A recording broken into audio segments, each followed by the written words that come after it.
Hello बच्चों, बहुत बहुत नमस्कार। तो आज फिर से आपके सामने एक सिंपल सा चैप्टर है मेटलर्जी, उसके हम पीवाईक्यूज करेंगे। ठीक है, और इंपॉर्टेंट चैप्टर है, एग्जाम बहुत कम दिन बचे हुए हैं, तो जल्दी से सबसे इंपॉर्टेंट क्वेश्चन कर लेते हैं। सबसे पहले स्टार्ट करते हैं भाई, क्वेश्चन नंबर फर्स्ट। ध्यान से देखिए। सबसे पहले तो कैसे हो आप लोग, सब कुछ कैसे चल रहा है, आपकी तैयारी वैयारी चले चले भाई? क्या तैयारी बढ़िया चल रही है? देखो, पहला क्वेश्चन है, सूची एक को सूची दो के साथ मिलाइए, और ये सिंपल क्वेश्चन है, नीट 2022 में आया हुआ क्वेश्चन है। देखो, एक सिंपल ट्रिक जान लो बेटा आप, है ना। बेसिकली बेटा ध्यान सुनना इधर, बेसिकली बहुत ध्यान सुनना इधर, कुछ बातें आपको सिखा रहा हूं मैं।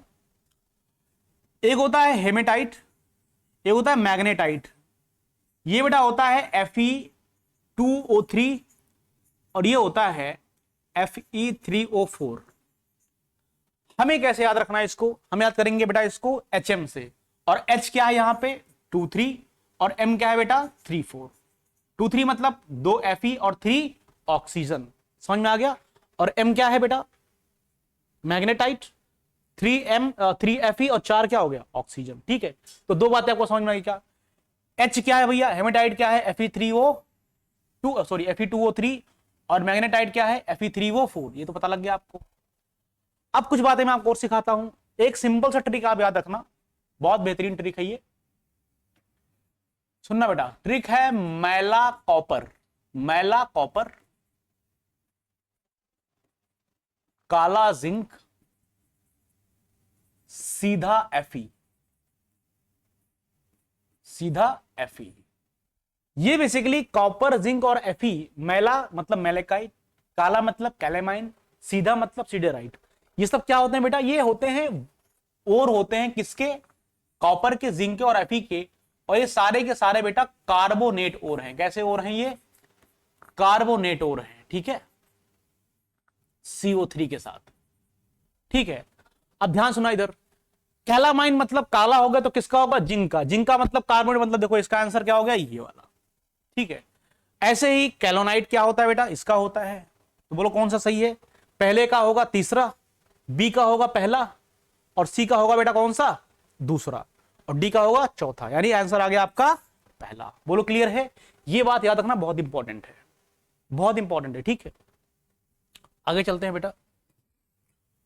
अगला क्वेश्चन है, निम्न में से कौन सा एक मेलाकाइट है? तो बताओ। मेला कॉपर मैंने लिखवाया, अभी मेला कॉपर लिखवाया है, याद कर लेना, बहुत ही इंपॉर्टेंट है। मेला कॉपर, और कॉपर का कौन सा बेटा? कार्बोनेट। देखो हो गया। अब ये कॉपर के क्या है? हाइड्रोक्साइड है, तो कौन सा होगा भैया? कार्बोनेट। ये बात भी याद रखनी पड़ेगी, बहुत सिंपल सी बात थी, लेकिन आपको याद होनी चाहिए। यहां तक क्लियर है? आगे चले? चलो भाई आगे चलते हैं। अगला क्वेश्चन है, गलत कथन का चयन कीजिए। सिंपल सा क्वेश्चन है। धातु को उसके एस से अलग करने के इस्तेमाल की जाने वाली वैज्ञानिक एवं तकनीकी प्रक्रिया को बेटा धातुकर्म कहते हैं। सही बात है। ठीक है, खनिज पृथ्वी की भूप्रकृति में प्राकृतिक रूप से पाए जाने वाले रासायनिक पदार्थ हैं। ये भी बात सही है भाई। खनिज कहां होते हैं? पृथ्वी के अंदर होते हैं। ठीक है, अयस्क खनिज होते हैं जिसमें धातु को हो सकती है। अब देखो इस क्वेश्चन को कैसे सही करेंगे। देखो बेटा, एक शब्द है खनिज, पृथ्वी के अंदर जो भी सब पाया जाता है उसे क्या बोलते हैं? हम खनिज बोलते हैं। और एक शब्द है बेटा अयस्क, देखो इसको बोलते हैं और इसको बोलते हैं आप मिनरल। अब देखो ध्यान से सुनो, पृथ्वी के अंदर जो भी सब होता है उसे क्या बोलते हैं? हम खनिज बोलते हैं। लेकिन जिस खनिज से हम किसी भी मेटल को सबसे सस्ते तरीके से या सबसे कंफर्टेबल तरीके से निकालते हैं उसे हम क्या बोलते हैं बेटा? और बोलते हैं, अयस्क बोलते हैं। यानी आप बोल सकते हो कि सारे अयस्क को क्या बोलेंगे? खनिज। लेकिन सारे खनिज अयस्क नहीं होते हैं, ये हो सकता है। ठीक है, आगे आते हैं भैया। इस ओर में क्या होती है? इस ओर में बहुत सारी कुछ इंप्योरिटीज होती है जिसे बोलते हैं गैंग। क्या बोलते हैं बेटा? उन्हें हम गैंग बोलते हैं। बहुत सारे गंदे लोग मिलकर बनाते हैं, एक गैंग बनाते हैं। समाज में भी ऐसा होता है। गैंग क्या होते हैं? होती है भाई, बदमाशों की गैंग होती है। तो ऐसे ही अयस्क के अंदर या खनिज के अंदर बहुत सारे क्या होते हैं बेटा? बहुत सारे इंप्योरिटी, जिन्हें क्या बोलते हैं? गैंग। अगर हम गैंग या इंप्योरिटी की रिएक्शन करवा दें गालक से, किससे बेटा? गालक से। गैंग या इम्प्योरिटी की किससे कराते हैं रिएक्शन हम, गालक से, जिसको बोलते हैं हम फ्लक्स। तो इन दोनों से मिलकर बनता है स्लैग, धातुमल। क्या बनता है, स्लैग या धातुमल, इसको बोलते हैं स्लैग। अब मुझे एक बात बताओ, लास्ट जो ऑप्शन है कह रहा है गैंग एक ऐसा अयस्क है जो अवांछित सामग्री पे दूषित होता है। भैया गैंग तो पहले से खुद से दूषित है। गैंग क्या है, दूषित पदार्थ, या कह सकते हैं एक इंप्योरिटी है। कहां पे, एस के अंदर। तो कौन सा कथन गलत है भैया, चौथा गलत है। ये बात समझ में आ गई यहां वाली। आगे चले, चलो आगे चलते हैं।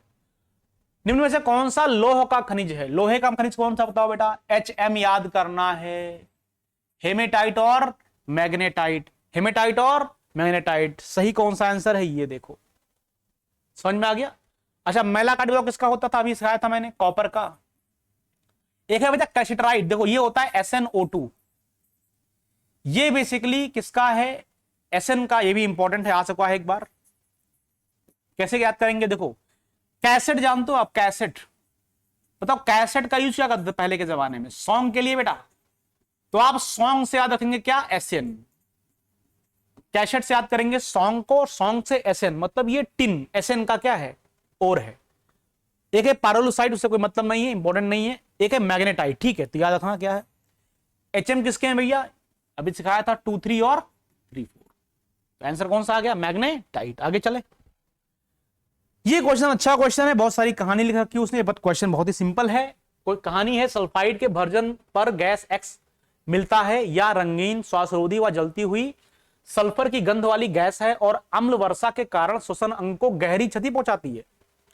इसका जलीय विलयन अम्लीय होता है, अपचायक जैसा कार्य करता है और इसका अम्ल कभी भी अलग नहीं किया जा सकता।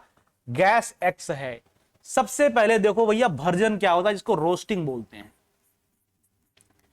बेसिकली बेटा भर्जन में क्या होता है, ऑक्सीजन के प्रेजेंस में, किसमें, ऑक्सीजन के प्रेजेंस में क्या करते हैं हम, किसी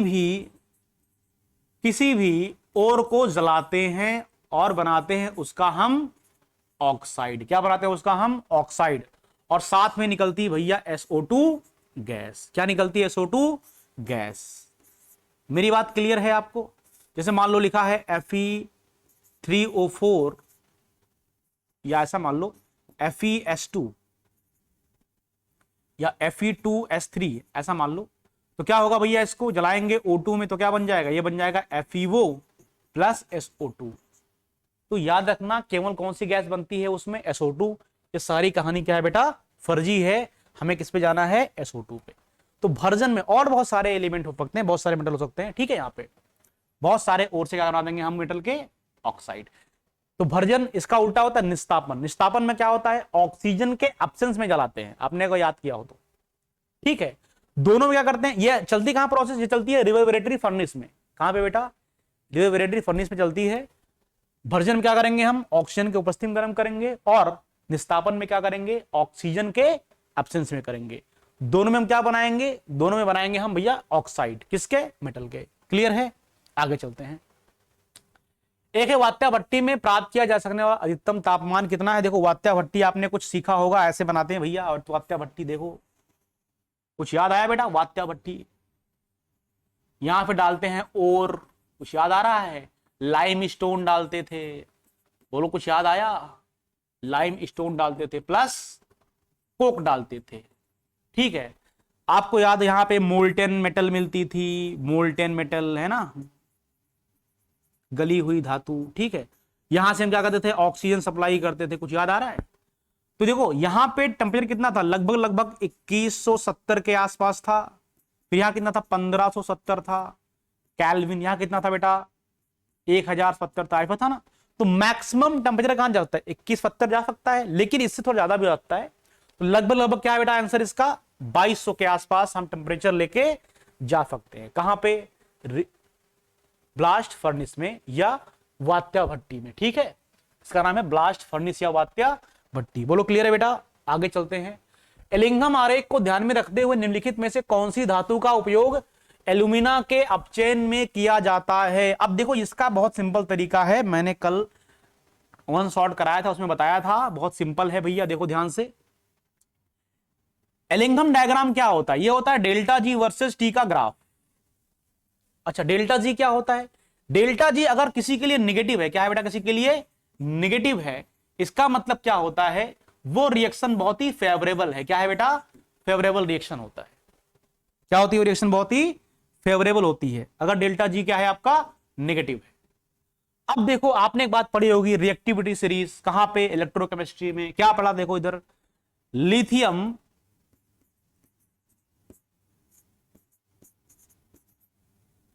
ऐसा हटा दो, लिथियम मगअल मंजन, ये पढ़ा भैया? याद आ रहा है कुछ? ये सब क्या है? देखो, जो धातुएं ऊपर की तरफ हैं वो ज्यादा रिएक्टिव हैं। ये सब क्या है भैया? ये एल्युमिनियम तक की धातुएं क्या हैं? ज्यादा रिएक्टिव हैं। ज्यादा रिएक्टिव का मतलब क्या हो गया? इसका मतलब हो गया कि भैया जैसे ही इनको ऑक्सीजन मिलेगा, ये क्रिया करेंगे, वो क्या बनाएंगी? मेटल का ऑक्साइड। ये धातुएं क्या है? थोड़ी सी कम रिएक्टिव हैं। थोड़ी सी क्या है बेटा? कम रिएक्टिव। कहां से लेकर के? एमएन से, ये वाली धातुएं। तो ये धातुएं भी क्रिया करके मेटल ऑक्साइड बनाएंगी। लेकिन अगर मैं आपसे पूछूं, अगर पहले वाली ज्यादा रिएक्टिव हैं और मान लो कि इससे निकली हुई एनर्जी -x है, तो इससे कितना निकलेगी? मान लो बेटा -y है, तो ज्यादा कहां निकलेगी? पहले वाली में। तो x की वैल्यू कहां आएगी? y से ज्यादा आएगी। मैं आपको क्या सिखा रहा हूं? जो धातुएं ज्यादा रिएक्टिव हैं वो तेजी से रिएक्शन करती हैं, तो क्या होता है? डेल्टा जी की वैल्यू ज्यादा नेगेटिव होती है। अब ध्यान से देखो, यहां मान लो मैं लिख दूं 2000 जूल या किलो जूल, यहां 1500 किलो जूल, यहां 1200 किलो जूल, ऐसे होता है, यहां 1000 किलो जूल। अब ध्यान से देखना, और एक वैल्यू यहां पे आएगी 800, ऐसे आयती आएगी, यहां पे क्या हो जाएगा भैया? पॉजिटिव, इधर से पॉजिटिव। अब ध्यान से सुनो, मैं अगर मान लो कहता हूं कि किसी को आपको हटाना है, ध्यान से देखो बेटा, तो जो ज्यादा रिएक्टिव मेटल होगी उसके ऑक्साइड्स जो होंगे या उसके गिब्स एनर्जी की वैल्यू कहां होगी भैया? सबसे ज्यादा नीचे की तरफ। यानी यहां पे क्या होगा? सबसे नीचे। सबसे नीचे मान लो आपका आ गया भैया, मान लो कैल्शियम आ गया, या मान लो आपका मैग्नीशियम आ गया। सपोज मान लो क्या आ गया? मैग्नीशियम आ गया। तो मैग्नीशियम ज्यादा रिएक्टिव है। अब इससे कम डेल्टा जी किसका होगा? एल्युमिनियम का। तो यहां क्या आ जाएगा भैया? एल्युमिनियम आ जाएगा। इससे कम किसकी वैल्यू होगी? मान लो क्रोमियम की, तो यहां क्या आ जाएगा भैया? क्रोमियम आ जाएगा ऐसे। अब करना क्या है? देखो इधर, अगर इसकी मैं कराऊं रिएक्शन ऑक्सीजन, तो क्या बन जाएगा? ये MgO बन जाएगा बेटा। इसका क्या बन जाएगा? एल्युमिनियम प्लस ऑक्सीजन क्या हो जाएगा? क्या ये Al2O3 हो जाएगा?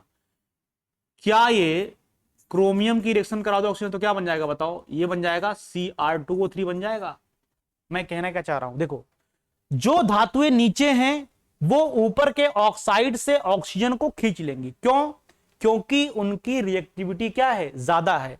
अब ध्यान से देखो, क्वेश्चन है भैया, देखो इस क्वेश्चन के माध्यम से मैंने आपको बहुत सारी बातें बता दी। बहुत पूछता है क्वेश्चन।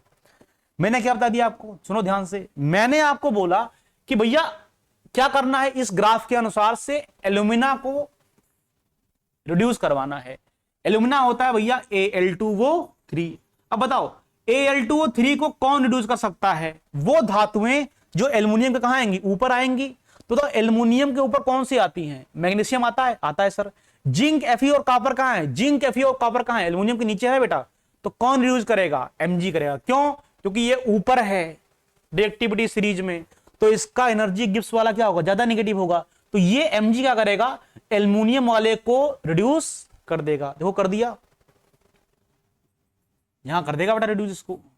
ठीक है, तो क्या बन जाएगा? ये 2 एल्युमिनियम प्लस MgO, बाकी बैलेंस तुम कर लेना। एल्युमिनियम यहां क्या है भैया? +3 है, यहां क्या आ गया? 0 हो गया। हो गया रिड्यूस। क्या आप चेन हो गया है? क्लियर है? तो ये अगर आप सीख गए तो बहुत सारे क्वेश्चन आप सीख जाएंगे। ठीक है भाई। अच्छा मान लो मैं आपसे पूछता क्या कि बताओ क्रोमियम को कौन कौन रिड्यूस कर सकता है? तो देखो इधर, क्रोमियम को कौन कौन कर सकता है? जिंक कर सकता है, Mn कर सकता है, Al कर सकता है, Mg कर सकता है। लेकिन क्या क्रोमियम को भी Fe कर पाएगा? नहीं कर पाएगा। कभी इसको Fe रिड्यूस नहीं कर पाएगा। आगे चले भाई, चलो आगे चलते हैं। अगला क्वेश्चन क्या है? सिंपल निम्नलिखित तत्वों में से कौन अशुद्धता के रूप में पिग आयरन में? देखो अबे सिंपल क्वेश्चन है यार। देखो जब आप Fe की मेटलर्जी पढ़ते हैं तो लास्ट में बेटा क्या होता है? एक बनता है पिग आयरन। पिग आयरन कच्चा लोहा जिसे बोलते हैं, इसमें बेटा क्या होता है 4% कार्बन की इंप्योरिटी होती है। एक होता है कास्ट आयरन। कास्ट आयरन को हम बोलते हैं, कास्ट आयरन को बोलते हैं हम पिटवा लोहा, सॉरी ढलवा लोहा। क्या बोलते हैं? ढलवा लोहा बोलते हैं, शायद ढलवा ही बोलते हैं, चेक कर लेना एक बार। इसमें होता है बेटा 2 से 3% क्या कार्बन। और एक होता है रोट आयरन, इसमें कितना होता है, इसको बोलते हैं पिटवा लोहा। इसमें बेटा होता है 1 से 1% टू, या ऐसे लिख लो 0.08% टू 1%। क्या होता है बेटा इसमें बताओ? कार्बन की इंप्योरिटी होती है। क्या है? कार्बन। क्या है बेटा? ये सब कार्बन है, कार्बन की इंप्योरिटी होती है। ठीक है, तो बताओ किसकी इंप्योरिटी होती है? कार्बन की। ठीक है, ये क्वेश्चन पूछा, मान लो अगली बार तुमसे पूछ ले, बताओ कितने परसेंट होती है, तो कितना होगा बेटा? 4%। किसमें? पिग आयरन में। ठीक है, आगे चलें। बोलो भाई समझ में आ रहा है? सिंपल सिंपल सवाल करा रहा हूं, जो और ज़्यादा चैप्टर नहीं है, लेकिन मैं ऐसे सवाल करा रहा हूं जो एग्जाम में आ सकते हैं या आए हुए हैं। ठीक है, और जिनकी ज्यादा इंपॉर्टेंस है। आगे चलते हैं। अशुद्ध आयरन को तैयार करने में प्रयुक्त वात्या भट्टी में निम्न प्रक्रियाएं होती हैं। धातुमल के निर्माण में भाग लेने वाली अभिक्रिया है। देखो ध्यान से बेटा, अगर आपको याद है, अगर आपने पढ़ा हो, तो बेसिकली क्या होता है कि जब हम वात्या भट्टी में आयरन की मेटलर्जी पढ़ रहे होते हैं, तो यहां पे हम क्या डालते हैं? हम डालते हैं बेटा सबसे पहले तो ओर डालते हैं, अयस्क डालते हैं। उसके बाद डालते हैं बेटा क्या? उसके बाद डालते हैं लाइम स्टोन। क्या डालते हैं? लाइम स्टोन डालते हैं, मतलब कैल्शियम कार्बोनेट को हम डालते हैं। अब देखो होता क्या है, कैल्शियम कार्बोनेट जो है बेटा CaO बनाता है, प्लस प्लस बनाता है CO2। ये CaO क्या है? ये बेसिकली बेटा फ्लक्स की तरह काम करता है, गालक की तरह काम करता है। कैसे काम करता है? गालक की तरह। और मेटल का ऑक्साइड है तो कैसा होगा? क्षारीय गालक। कैसा होगा बेटा? ये होगा क्षारीय गालक। और अगर ये क्षारीय गालक है, अगर ये क्षारीय गालक है, तो अच्छा दूसरी बात क्या होता है, आयरन में बेसिकली जो अशुद्धि होती है वो होती है कार्बोनेट की और सिलिकेट की। अब यहां देखो ये इसकी अशुद्धि है बेटा, इसकी इंप्योरिटी है कि नहीं है? तो अगर इसकी इंप्योरिटी, तो ये इंप्योरिटी हो गया, और ये क्या हो गया आपका? फ्लक्स हो गया, गालक हो गया। इनके दोनों के रिएक्शन से क्या बन जाएगा? SiCSiO3, जिसको बोलते हैं बेटा स्लैग। क्या बोलते हैं इसको? हम स्लैग बोलते हैं, या हिंदी में बात करें तो धातु मल बोलते हैं। याद आया कुछ? धातु मल बोलते हैं। ठीक है, तो आंसर कौन सा है? ये वाला। अच्छा आपसे मान लो पूछता ये कौन सी रिएक्शन है भैया? ये वाली। तो ये है रिड्यूसिंग एजेंट बनाने की रिएक्शन कार्बन मोनोऑक्साइड की। ये कौन सी रिएक्शन है भैया? तो ये है Fe बनाने की, मतलब मेटल के फॉर्म में जाने की रिएक्शन है। ये कौन सी रिएक्शन है? बता दिया मैंने आपको। ये तो क्या बनाया मैंने, देखो ये रिएक्शन लिखा मैंने यहां पे, ये क्या बन गया? फ्लक्स बन गया। ठीक है, और स्लैग वाली कौन सी रिएक्शन है? ये वाली है। क्लियर है भैया? आगे चलें, चलो। फिर क्वेश्चन है, सोने एवं चांदी के निष्कर्षण में Cn- आयन से निष्कालन होता है, चांदी को बाद में पुनः प्राप्त इसके द्वारा किया जाता है। देखो बेटा, एक होता है साइनाइड प्रोसेस। क्या होता है? साइनाइड प्रोसेस, जिसे बोलते हैं साइनाइड प्रोसेस को नाम देते हैं बेटा मैक आर्थर प्रोसेस। क्या बोलते हैं? MacArthur process. देखो इसमें होता क्या है, अगर हम सोना ले लें या Ag ले लें, कुछ भी ले सकते हैं, हम क्या करते हैं बेटा NaCN लेते हैं एज अ सॉल्वेंट निक्षालन में, और O2 से कराते हैं रिएक्शन, तो ये बन जाता है बेटा AuCN ट्वाइस। ठीक है, और इसको काउंटर करने के लिए बाहर एक सोडियम प्लस आयन और यहां पे माइनस। फिर क्या होता है बेटा? फिर क्या होता है, अभी आपको मैंने सिखाया है कि Au से ज्यादा रिएक्टिव कौन सा है? जिंक। तो हम जिंक ले लेंगे, यहां पे कराएंगे रिएक्शन, तो क्या करेगा? ध्यान से देखो इधर, ये बन जाएगा Zn CN, क्योंकि Zn किस फॉर्म में है? +2 के फॉर्म में है, तो क्या होगा? ZnCN4। और काउंटर करने के लिए यहां पे लिख लो, यहां पे काउंटर करने के लिए यहां पे 2 सोडियम प्लस काउंटर करने के लिए, और साथ में क्या निकल जाएगा भैया? यहां पे आपका सोना मिल जाएगा आपको नीचे की तरफ मिल जाएगा, ठीक है। सेम ऐसे एजी का होता है, सेम रिएक्शन एजी की जाएगी, ठीक है। एजी में क्या करेंगे भाई, NaCl ले लेंगे हम, O2 ले लेंगे यहां पे, ठीक है। तो क्या हो जाएगा बताओ, ये Na+ काउंटर करने के लिए, और यहां पे AgCN का होल ट्वाइस। फिर क्या करेंगे भैया, हम जिंक डाल देंगे, जिंक +2 के फॉर्म में होता, क्या बन जाएगा बताओ, 2 सोडियम काउंटर करेगा इस पूरे कॉम्प्लेक्स को, यहां -2 हो जाएगा, यहां क्या हो जाएगा ZnCN4, और हमें क्या मिल जाएगा बताओ, Ag। तो सोना और चांदी को अगर निकालना है किससे, निस्सालन या लीचिंग बोलते हैं, लीचिंग के द्वारा, तो क्या होगा बताओ, उस केस में हम जिंक से क्या करेंगे बेटा, हम विस्थापन करते हैं। ये 2017 में क्वेश्चन आ चुका है। बोलो क्लियर है, यहां तक क्लियर है, समझ में आ गया? आगे चलते हैं भाई साहब। अगला क्वेश्चन है, स्तंभ 1 के उल्लेख को स्तंभ 2 के साथ उल्लेख में मिलाइए, वही संकेत पद्धति है। देखो ध्यान सुनो बेटा, ध्यान सुनेंगे भाई साहब। देखो साइनाइड प्रक्रम किसके लिए करते हैं, अभी मैंने आपको पिछले क्वेश्चन में बताया है, ये करते हैं बेटा AU के लिए और AG के लिए। कौन सा प्रक्रम बताओ, साइनाइड प्रक्रम, अभी सिखाया हूं मैं, ठीक है। झाग प्लवन विधि याद रखना, झाग प्लवन विधि बेटा किससे करते हैं, बेसिकली हम सल्फाइड ऐश के लिए करते हैं। किसके लिए, सल्फाइड ऐश के लिए। ZnS हो गया, और मान लो यहां पे हो गया Cu2S हो गया, FeS हो गया, ठीक है। इन सब के लिए क्या करते हैं हम भैया, झाग प्लवन विधि, फ्लोटेशन मेथड, ठीक है। विद्युत अवघटनी मेथड बेटा करते हैं, ये करते हैं हम एल्युमिनियम के लिए। किसके लिए, एल्युमिनियम के लिए करते हैं। और जोन रिफाइनिंग या मंडल परिष्करण करते हैं बेटा, किसके लिए हम करते हैं, हम अतिशुद्ध GE, बेसिकली इसमें बनाते हैं हम अर्धचालक। क्या बनाते हैं बेटा, अर्धचालक बनाते हैं। याद करो, कुछ याद आया, कल पढ़ाया था मैंने, जाके वन शॉट देखो, सब कुछ पढ़ा चुका हूं। तो पहला का क्या हो गया भैया, पहले का हो गया 4, कौन सा ऑप्शन है, यही ऑप्शन बचा है, बस सारे ऑप्शन गलत है। और पहला का 4, दूसरा का 2, तीसरा का ये, क्लियर है। अच्छा, निकिल का शोधन किससे करते हैं बताओ, किसी को याद है, निकिल का शोधन बेटा याद कर लेना। देखो इधर एक होता है वॉन अर्केल प्रोसेस, क्या होता है, वॉन अर्केल, इससे हम करते हैं बेटा टाइटेनियम और जर्कोनियम का शुद्धिकरण, टाइटेनियम और जर्कोनियम का शुद्धिकरण, ठीक है। और याद रखना, जो मोन्स प्रोसेस है, क्या है बेटा, मोन्स प्रोसेस, ये मंडल अलग है, ये जोन रिफाइनिंग है, इसको क्या बोलते हैं, जोन रिफाइनिंग। और एक होता है मोन्स प्रोसेस, बहुत इंपॉर्टेंट है बेटा, मोन्स प्रोसेस। कौन सा, मोन्स, मोन से करते हैं हम निकिल का, याद कर लेंगे मोनी से, किससे याद कर लेंगे बेटा, मोनी से। तो जो मोन्स प्रोसेस किससे करेंगे हम, निकिल का, और वन अर्कल से क्या करेंगे, टाइटेनियम और जर्मेनियम का। याद रखोगे, क्लियर है, बोलो भाई याद रखोगे, क्लियर है। आगे चले यार, सब मैं पढ़ा चुका हूं वन शॉट में, देख लेना।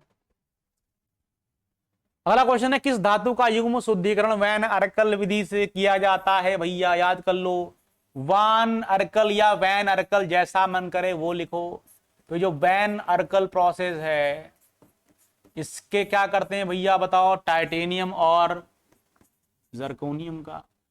और मोन्स से किसको करते हैं, मोन्स प्रोसेस से निकिल का। याद कर लोगे बेटा, तो टाइटेनियम एंड जर्कोनियम। समझ में आ गया आपको? तो कुछ इंपॉर्टेंट क्वेश्चन मैंने आपको यहां बताया है, ठीक है। ये इतने क्वेश्चन अगर आप करेंगे तो आपका लगभग सब कुछ रिवाइज हो गया होगा, ठीक है। थैंक यू वेरी मच, ठीक है। फिर भैया आपके लिए नीट का एग्जाम आने वाला है, बहुत बहुत शुभकामनाएं हैं। बढ़िया आपने साल भर पढ़ाई करी है, हमने खूब मेहनत किया है, जाइएगा फोड़ के आइएगा, ठीक है। Bye bye.